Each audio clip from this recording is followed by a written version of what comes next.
The morning of December 25th, 1944, Christmas Day. Snow blanketed the frozen fields west of Bastogne, Belgium. In a shallow foxhole dug into the rocky earth, Private First Class Eugene Garrett huddled against the cold, his fingers numb around the wooden stock of his M9A1 Bazooka. The temperature had dropped below 20 degrees Fahrenheit. His breath came out in clouds of white vapor. 300 yards to his left, the village of Hemrul sat quiet in the pre-dawn darkness. Behind him, less than 2 miles away, lay Bastogne itself, the crossroads town that 7 German divisions had been trying to capture for the past 5 days. And straight ahead, somewhere in that grey morning mist, German tanks were coming. Garrett had never fired a bazooka in combat before arriving at Bastogne. He was a replacement, fresh from the States, assigned to the 327th Glider Infantry Regiment of the 101st Airborne Division just weeks earlier. Now, after 5 days of siege, after watching German artillery pound the town to rubble, after surviving on 1 meal a day and sleeping in frozen holes scraped from the earth, he was about to face the most sophisticated armoured force the Wehrmacht could muster. 18 Panzer Mark IV tanks, battalion strength, supported by elite Panzer Grenadiers from the 15th Panzer Grenadier Division, all of them rolling straight toward his position with orders to break through to Bastogne by 9 o'clock in the morning, before Allied fighter bombers could take to the sky. If you're enjoying this deep dive into the story, hit the subscribe button and let us know in the comments from where in the world you are watching from today. The German plan was simple and devastating. Colonel Wolfgang Mauke's Kampfgruppe would smash through the thinly held American perimeter, penetrate the town's defences, and capture Bastogne before breakfast. Hitler himself had demanded it. The Führer wanted the vital crossroads, in German hands by Christmas Day, and General Heinz Kokott of the 26th Volksgrenadier Division had assured him it would be done. But Mauke and Kokott hadn't counted on men like Eugene Garrett, and they certainly hadn't counted on the weapon resting across his shoulder. A 5-foot steel tube that weighed just 13 pounds, a weapon so crude, so simple in its construction, that German intelligence officers who'd captured early models had dismissed it as barely effective against modern armour. They were about to discover how wrong they'd been. The story of how American infantrymen armed with bazookas stopped the German armoured thrust at Bastogne didn't begin in Belgium. It began 2.5 years earlier, in the summer of 1942, when that same weapon was rushed into production with barely enough time to train the soldiers who would use it. It began with desperate improvisation, with failures and setbacks, with soldiers learning through trial and error how to hunt tanks with nothing but courage and a rocket launcher. And it reached its climax in the frozen fields around Bastogne, where bazooka teams faced down the best armour Germany could field and proved that even in the age of blitzkrieg, a single determined infantryman could still change the course of a battle. To understand what happened at Bastogne, you have to go back to the beginning. Back to the moment when the United States Army realized it had sent thousands of soldiers to war with no real way to stop enemy tanks. North Africa, November 1942. Operation Torch. America's first major invasion of World War II. Soldiers of the 1st Infantry Division waded ashore onto Algerian beaches, their equipment still in crates, their training incomplete. Among the gear that arrived with them were 5,000 newly manufactured M1 bazooka launchers and 25,000 rockets. Most of the men had never seen one before, let alone fired one. The weapons came with minimal instructions. No training. No doctrine for their use. Just a crude steel tube with a wooden stock, hastily produced by General Electric in a 30-day sprint that barely met the Army's desperate deadline. The results were catastrophic. Bazookas misfired. Electrical contacts corroded in the desert heat. Rockets tumbled off target or failed to detonate.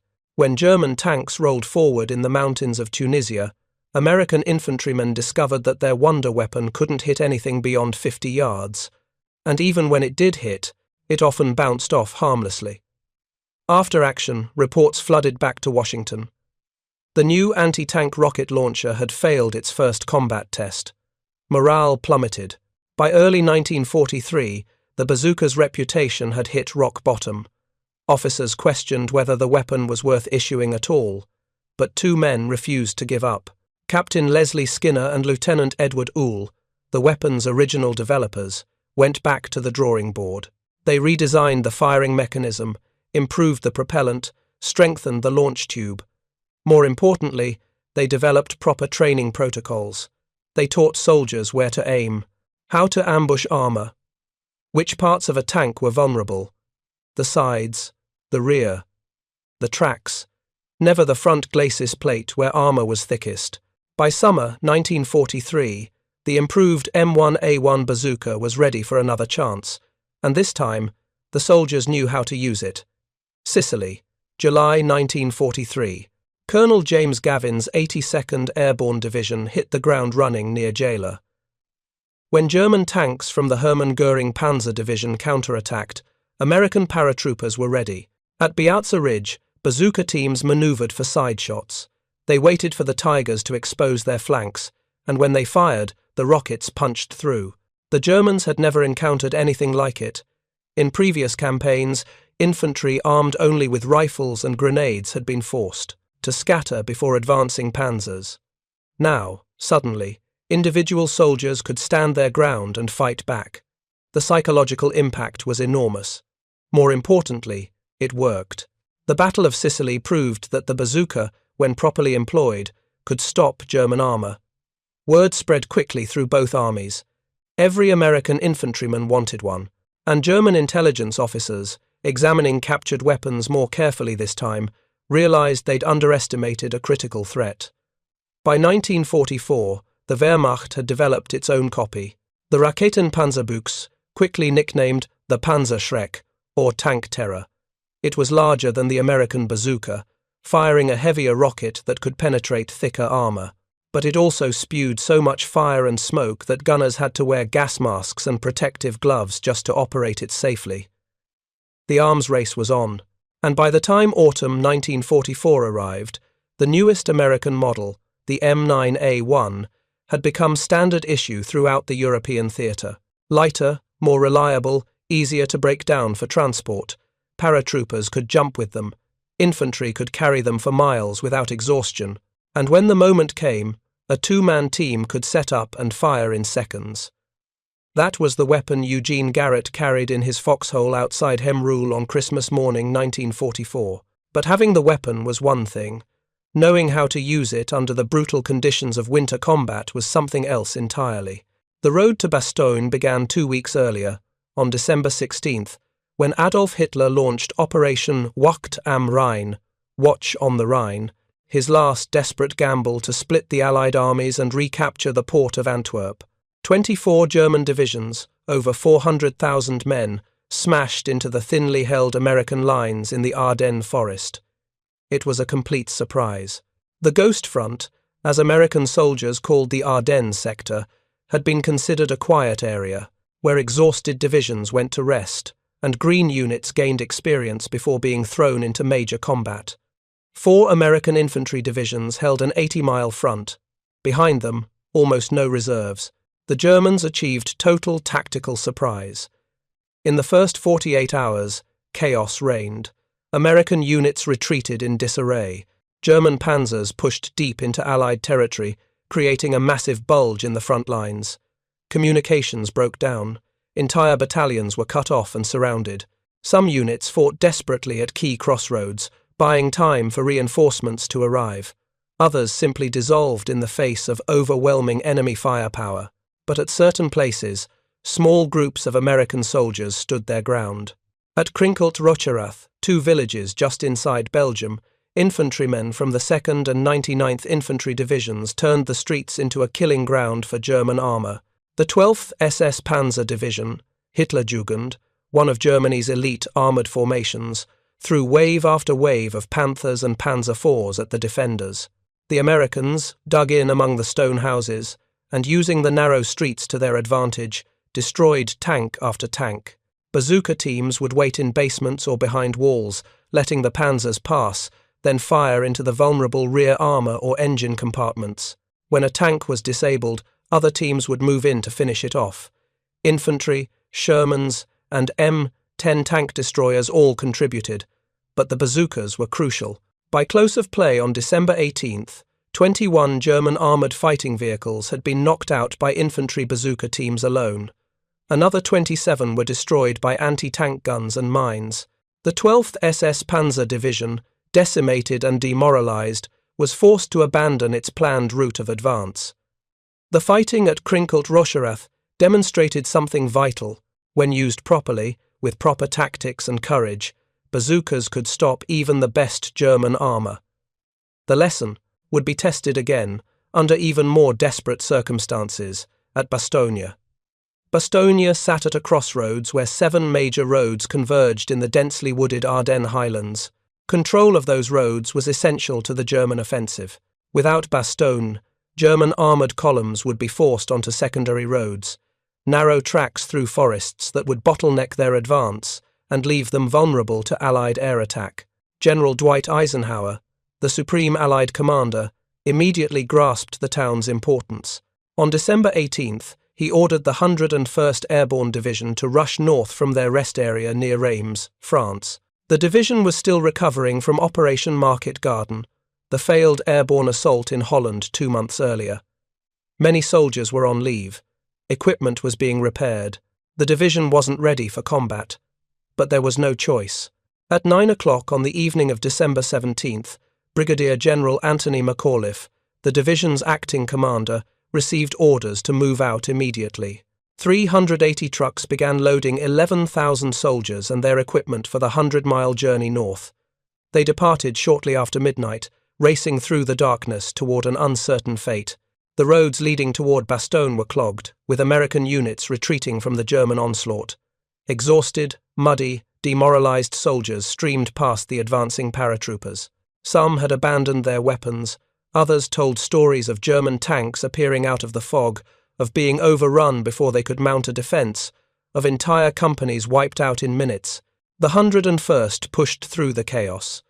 They arrived at Bastogne on the morning of December 19th, just hours before the first German units reached the outskirts of town. Also arriving was Combat Command B of the 10th Armoured Division, a combined arms force of tanks, armoured infantry, and tank destroyers, that General George Patton had been reluctant to release from his Third Army, and the 705th Tank Destroyer Battalion rushed south from reserve positions 60 miles north. Together, these forces, roughly 15,000 men with limited heavy weapons and dwindling supplies, would have to hold Bastogne against 7 German divisions, totaling more than 50,000 troops supported by hundreds of tanks and assault guns. The siege began on December 20th, when German forces completed their encirclement of the town. For the next 6 days, the defenders of Bastogne would be completely cut off from the outside world. No supplies, no reinforcements, no way out except through German lines. McAuliffe organised his defences in a ring around the town, with artillery battalions concentrated in the centre where they could fire in any direction. The perimeter was roughly circular, about 16 miles around, far too large for the number of troops available to defend it. Gaps appeared everywhere. Individual companies held sectors that should have been defended by battalions. Foxholes were spread hundreds of yards apart. The bazooka teams became crucial. Without enough anti-tank guns or tank destroyers to cover every approach, McAuliffe relied on 2-man bazooka teams positioned at key points along the perimeter. They dug in near road junctions, in tree lines overlooking open fields, anywhere German armour might attempt to penetrate. The job was simple in theory. Watch for tanks. Let them get close. Fire. Survive. In practice, it required nerves of steel and intimate knowledge of German armour. A Panzer IV carried up to 80 mm of frontal armour, angled for maximum effectiveness. The M6, a 3-bazooka rocket, could penetrate 4 inches of armour plate, about 100 mm, at any angle up to 50 degrees from perpendicular. That meant a frontal shot might work if you hit the right spot at the right angle, but side and rear shots were far more reliable. The problem was getting into position for those shots without being killed by machine gun fire, by accompanying infantry, or by other tanks supporting the target. Bazooka teams had to be patient, disciplined, willing to let enemy armour roll past their positions before revealing themselves. One shot. That's all you got. After firing, The rocket's smoke trail would point straight back to your position. If you didn't kill the tank with that first shot, you had seconds to relocate before return fire obliterated your foxhole. Training emphasized the team aspect. The gunner aimed and fired. The loader handled the rockets, loaded the weapon, tapped the gunner's head to signal ready, then crouched low to protect himself from the rocket's backblast. Communication had to be instant and silent. Hand signals only. Any noise might alert the target. The soldiers defending Bastogne had varied experience with the weapon. Some, like the paratroopers of the 101st Airborne, had trained extensively with bazookas since Sicily and Normandy. They knew the weapon's capabilities and limitations intimately. Others, like Eugene Garrett and hundreds of other replacements, had minimal training.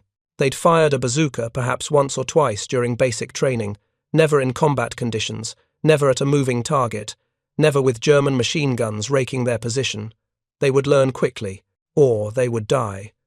The first major German assault came on December 19th at the village of Neffe, east of Bastogne.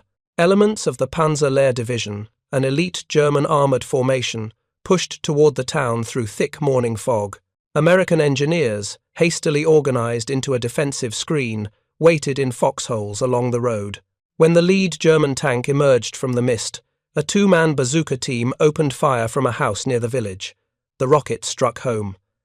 The tank stopped, disabled, blocking the road behind it. The German column pulled back into the fog, unwilling to push forward without infantry support. It was a small victory, but it bought time. Time for the 501st Parachute Infantry Regiment to move up and establish proper defensive positions. Time for artillery to register their guns on likely approach routes. Time for the defenders to organize what would become an epic siege. Over the next several days, German forces probed the Bastogne perimeter constantly, searching for weak points. On December 20th, the Panzer Division attacked through Wardin, southeast of town. 7 tanks supported by Panzer Grenadiers smashed into positions held by a single company of American paratroopers. The fighting was brutal and close range. Bazookas destroyed some of the German armour, but the paratroopers were eventually forced back. The village fell to the Germans, who promptly established it as a base for further attacks. Similar battles erupted all around the perimeter. At Neuville, north of Bastogne, Major William de Sobry's task force of 400 men and 15 Sherman tanks fought a desperate delaying action against the entire 2nd Panzer Division. For 6 hours on December 19th, de Sobry's men held off 16,000 Germans with over 100 tanks and assault guns. Bazooka teams played a crucial role in the defense.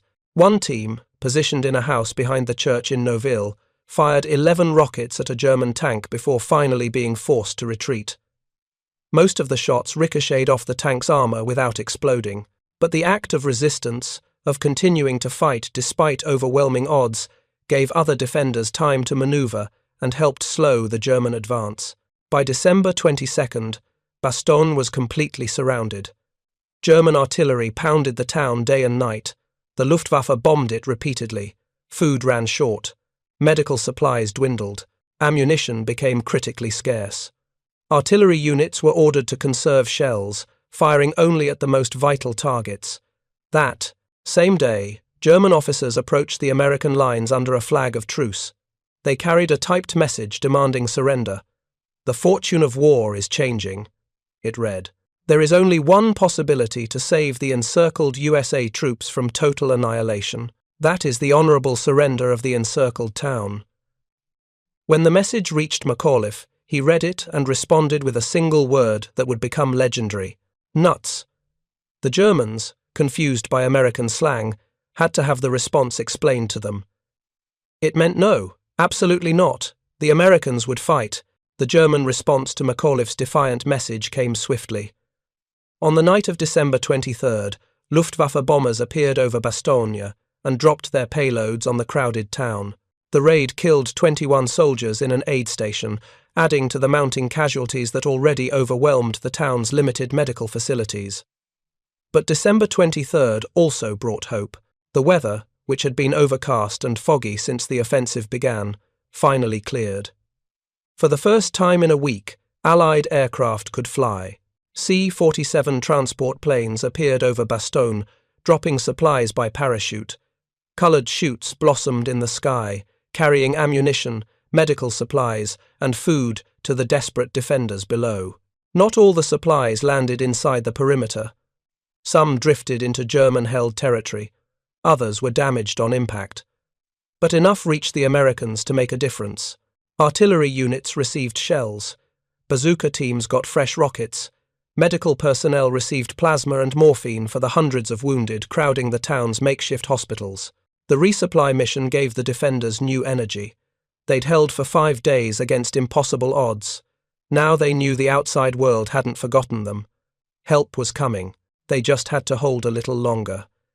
General Heinz Kokott, commander of the 26th Volksgrenadier Division and the officer responsible for capturing Bastogne, knew time was running out. His division had been battering the American perimeter for days with minimal success. His troops were exhausted, casualties mounted, and now, with clear weather, American air power would make movement during daylight nearly impossible. Kokott had one more card to play. On Christmas Eve, the 115th Panzer Grenadier Regiment arrived as reinforcements. These were elite troops, mechanized infantry trained to fight alongside armor. Their commander, Colonel Wolfgang Mauck, brought 4 battalions of infantry, 2 battalions of artillery, a company of self-propelled guns, and most importantly, 18 Panzer Mark IV tanks. Kokott planned to use them for a decisive breakthrough. Rather than spread his forces around the entire perimeter, he would concentrate everything at one point on the western side. 2 villages, Champs and Hemroul, controlled the roads leading into Bastogne from the west. If German tanks could break through there, they could drive straight into town before American reserves could react. The attack was scheduled for the early morning hours of December 25th, Christmas Day. Timing was critical. The assault had to begin before dawn, while darkness still concealed German movements, and it had to succeed before 9 o'clock in the morning, when American P-38 fighter bombers would take to the sky and turn the battlefield into a killing ground for any German armor caught in the open. Mauck's 18 tanks would be divided into 2 columns. The main force would drive straight for Bastogne through Hemroul. A smaller column would swing north to capture the village of Rollet, where the 502nd Parachute Infantry Regiment had established its headquarters in an old chateau. The plan looked good on paper, but Mauck and Kokott didn't know that American intelligence had picked up signs of the impending attack. They didn't know that artillery forward observers had pre-registered their guns on the likely German approach routes, and they certainly didn't know about the bazooka teams that had been carefully positioned in foxholes overlooking the snow-covered fields west of Hemroul. Men like Eugene Garrett huddled in the frozen darkness, waiting. Christmas Eve in Bastogne was bitterly cold. Soldiers manning the defensive perimeter received small rations of brandy. Someone found a radio and tuned it to an armed forces station. Bing Crosby's voice drifted across the snowy landscape, singing "White Christmas" over and over. Here and there, makeshift Christmas trees appeared, decorated with tinsel made from strips of aluminum foil that were supposed to be used for jamming German radar. About 100 men attended Mass in the bitter cold, gathering in front of an improvised altar lit by candles set in empty C-ration cans. Protestant and Catholic chaplains held services throughout the perimeter. Officers passed around bottles of liquor, giving each man a sip. Soldiers wished each other Merry Christmas, knowing that morning would likely bring another German attack. In the 327th Glider Infantry Regiment sector, west of Bastogne near Hemroul, Lieutenant Colonel Ray Allen's battalion had dug in along a ridgeline overlooking open fields. The position offered good visibility, which was crucial for anti-tank defense. But it also meant his men were exposed to German artillery, which had been pounding the area relentlessly. Allen had positioned bazooka teams at key points along his line. Each team consisted of 2 men, a gunner and a loader. They'd been issued the M9A1 model, the latest version of the weapon. At 5 feet long and weighing 13 pounds, it could be broken down into 2 sections for easier transport. The rocket, the M6A3, weighed 3.5 pounds and could penetrate 4 inches of armor plate at any range. The soldiers knew the theory. They'd been briefed on German tank characteristics, the Panzer Mark 4 carried 80mm of frontal armor, 50mm on the sides, 20mm in the rear. The optimal target was the engine compartment at the back, where armor was thinnest, and a penetrating hit would disable the tank permanently. Side shots at the ammunition, storage, or fuel tanks could cause catastrophic secondary explosions. But theory was one thing. Combat was something else entirely. Most of these men had never fired at a moving tank. They'd never felt the blast wave from an 88mm cannon shell exploding nearby. They'd never watched Panzer Grenadiers, white-cloaked and camouflaged against the snow, advancing alongside the armor with machine guns blazing. They were about to get a brutal education. At 5:30 on the morning of December 25th, German artillery opened fire. Heavy shells screamed overhead, slamming into the American positions west of Bastogne. The barrage lasted for 2.5 hours, tearing up the frozen ground, collapsing foxholes, severing communications wires. When the guns finally stopped, the soldiers peered through the darkness and saw German infantry advancing. The 115th Panzer Grenadier Regiment was moving forward in assault formation, supported by the rumbling of tank engines somewhere behind them in the mist. The American artillery response was immediate and devastating. 7 artillery battalions, positioned in a ring in the center of Bastogne's defensive perimeter, had spent days calculating firing data for every approach to the town. When forward observers radioed in the German assault, shells began falling with deadly accuracy. But the Germans kept coming. This wasn't a probe or a feint. This was an all-out assault meant to break through and capture the town. At the villages of Champs and Hemrul, the defenders of the 327th Glider Infantry Regiment and the 502nd Parachute Infantry Regiment braced themselves. In the gathering light of dawn, they could see German grenadiers moving through the snow-covered fields, and behind them, emerging from the morning mist like steel monsters, came the tanks. Mauck's 18 Panzer Mark IVs advanced in 2 columns, their machine guns chattering as they raked American positions. The tanks carried white-cloaked Panzer Grenadiers riding on their hulls and engine decks, ready to dismount and assault any defensive positions. The left column, consisting of 7 tanks, peeled off to the north toward the village of Rollet. The right column, 11 tanks strong, drove straight toward Hemrul and Bastogne beyond. Eugene Garrett, crouched in his foxhole, watched the tanks approach. His hands shook, though whether from cold or fear, he couldn't tell. His loader, a private from Ohio whose name he barely remembered, crouched beside him with a rocket ready. They'd agreed on their target, the 3rd tank in the column, which would pass closest to their position. "Wait," Garrett whispered. "Let them get closer." The tanks came on, engines roaring, tracks clanking against the frozen ground. Machine gun fire from the lead vehicles chewed up the landscape, forcing American soldiers to keep their heads down. The Panzer Grenadiers began dismounting, spreading out to protect the tank's flanks. Garrett watched the 3rd tank through the crude wire sights of his bazooka.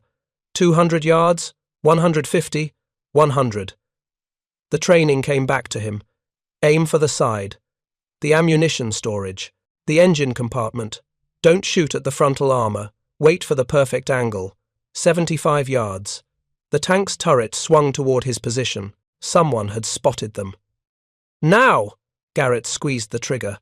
The rocket whooshed from the tube with a deafening roar, trailing white smoke across the snowy field. Time seemed to slow. He watched the rocket arc through the air, watched it strike the tank's side just behind the turret. The explosion was enormous. The shaped charge detonated against the armor, creating an instantaneous jet of superheated metal that burned through the steel plate and into the tank's interior. Secondary explosions followed as ammunition cooked off. Flames erupted from the hatches. The tank lurched to a stop, smoke pouring from every opening. "We got it!" the loader shouted. "We got it!" But there was no time to celebrate. Machine gun fire raked their position. Another tank, having seen the smoke trail from their rocket, was turning its turret toward them. "Move! Move!" Garrett grabbed his bazooka and rolled out of the foxhole. They scrambled across the frozen ground, diving into a ditch as an 88mm shell obliterated the position they'd just abandoned. All along the American line, similar scenes played out. Bazooka teams emerged from concealment, fired, and disappeared. Some hits were perfect, penetrating kills that left German tanks burning. Others bounced off armor or failed to detonate. German return fire was intense and accurate. Bazooka teams that stayed in one place too long were annihilated by tank guns or machine gun fire. But the Americans had advantages the Germans hadn't counted on. The defenders knew the terrain intimately. They'd spent days studying every fold in the ground, every tree line, every route of escape. And they weren't fighting alone. Tank destroyers, from the 705th Tank Destroyer Battalion, had positioned themselves in support, their 3-inch guns ready to engage any German armor that broke through the infantry screen. The right column of Mocker's attack, driving toward Hemrul, ran into a buzzsaw. American tank destroyers knocked out 3 Panzer Mark IVs in quick succession. Bazooka teams, moving up from behind, destroyed 2 more. The column's momentum stalled as surviving tanks tried to maneuver around the burning hulks blocking the road. One German tank commander, seeing his lead vehicles destroyed, reported by radio that his tanks had reached the outskirts of Bastogne. It was wishful thinking or battlefield confusion.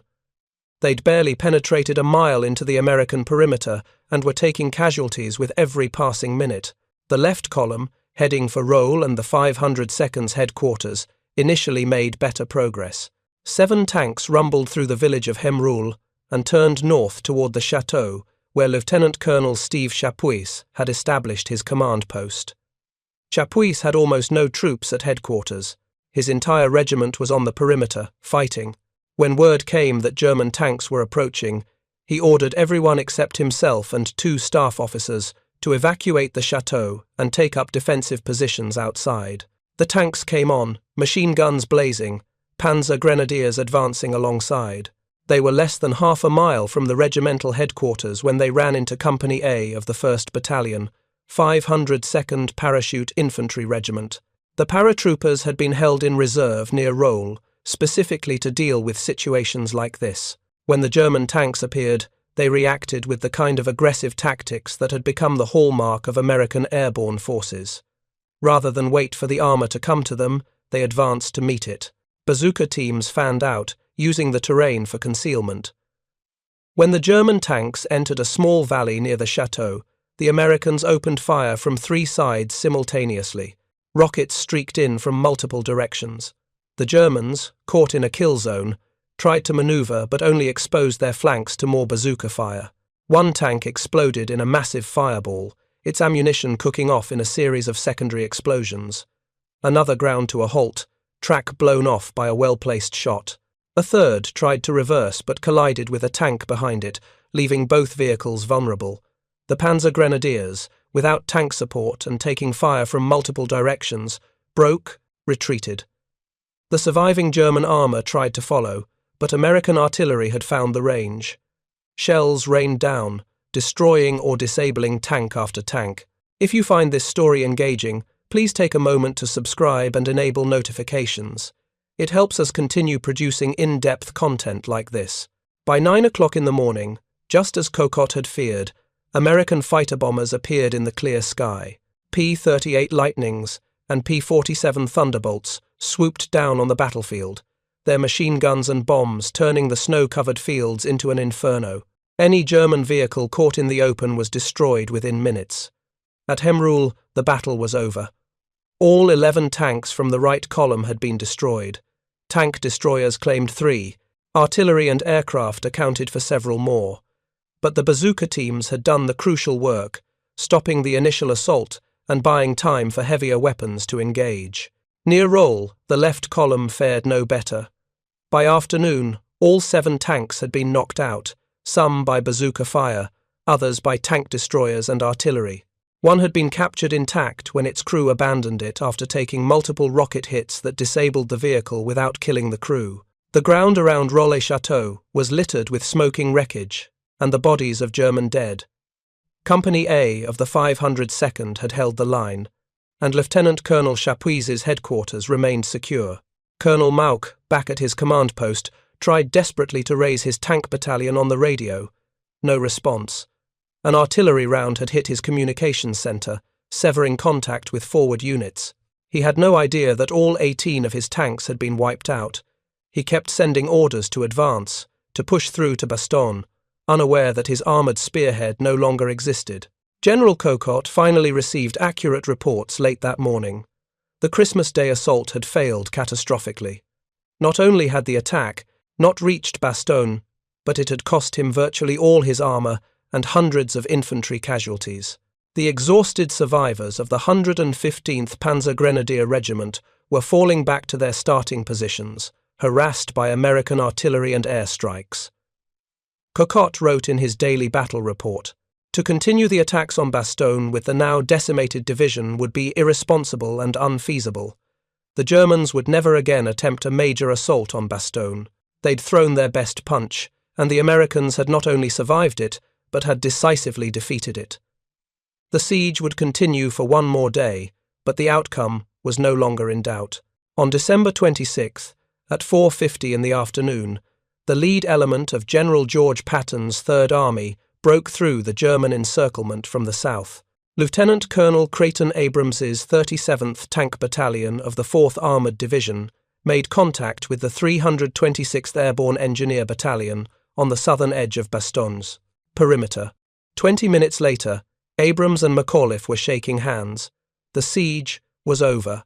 For the Bazooka teams who had fought through 8 days of hell, the relief brought a mixture of emotions: pride in what they'd accomplished, grief for the men they'd lost, exhaustion that went bone deep, and perhaps, for some, a quiet satisfaction in knowing they'd proven the doubters wrong. Eugene Garrett survived the siege. He'd fired his bazooka 4 times in combat, scoring 3 hits on German armour. His loader had been wounded on December 26th, just hours before relief arrived, by artillery fire. Garrett helped carry him to an aid station, then returned to his position on the perimeter, just in case the Germans tried one more attack. They didn't.